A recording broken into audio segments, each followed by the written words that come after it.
Salut à toute la famille, c'est Mirai. Aujourd'hui une nouvelle vidéo présentation de 4 animés sortis en 2020 qu'il ne fallait pas rater. C'est parti.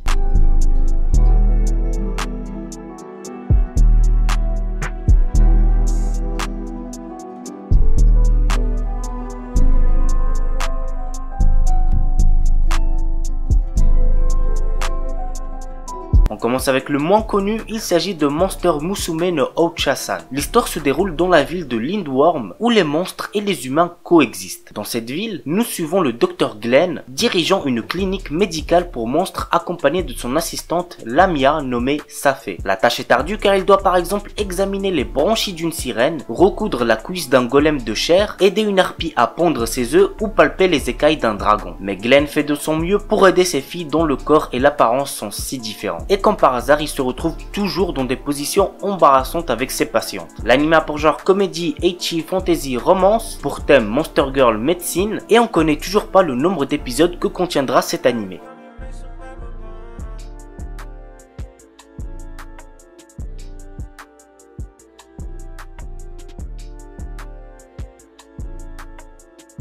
Rent a Girlfriend, l'animé préféré de beaucoup de gens cette saison. Personnellement, je l'ai découvert récemment, j'en suis à l'épisode 5, et ouais, j'aime bien, même s'il y a quelques petits trucs qui me plaisent pas trop dedans, mais ça reste quand même un animé très sympa à visionner, et qui je trouve mérite le succès qu'il a eu. Je compte tout regarder, donc il se peut que je reparle plus tard sur la chaîne. Mais du coup, voilà de quoi ça parle. Kazuya Kinoshita est un étudiant de 20 ans qui a échoué dans ses études. Il a toutefois réussi à embrasser sa petite amie une fois, mais elle l'a largué au bout d'un mois. Ne voulant plus jamais revivre une telle situation, il part en quête d'une nouvelle copine en s'aidant d'une application spéciale permettant de louer une petite amie. C'est ainsi qu'il fait la connaissance de Shizuru Mizuhara, qu'il trouve tout à fait à son goût. Mais la suite ne se déroule pas comme prévu et Kazuya s'embarque dans une situation plutôt gênante. L'anime a pour genre comédie, drame, ecchi, romance, school life, slice of life, pour thème école, harem, et comptera un total de 12 épisodes.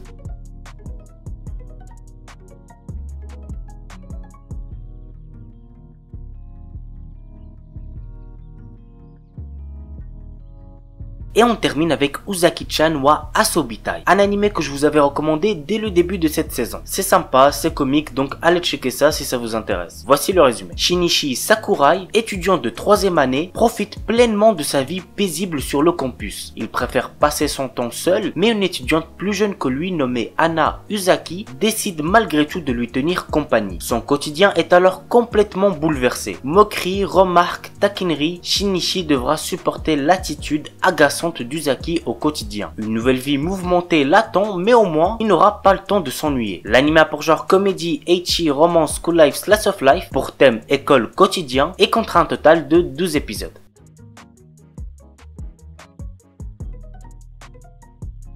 Dokyu Hentai HX Heroes, un animé qui contient aussi de la nudité, mais de façon modérée, et il est juste déconseillé aux moins de 14 ans. Depuis quelque temps, une espèce extraterrestre est apparue sur Terre dans le but de voler l'énergie sexuelle des terriens. Reto Enjo est un lycéen qui se retrouve un jour face à l'un de ces extraterrestres afin de sauver son ami d'enfance. Suite à cela, il va rejoindre l'organisation HX Heroes et être entouré de belles jeunes femmes. Pour vaincre ses ennemis, il va devoir emprunter l'énergie sexuelle de ce nouvel entourage. L'anime a pour genre action, comédie, ecchi, mature, romance, school life, surnaturel, pour thème combat, école, harem, et comptera un total de 12 épisodes.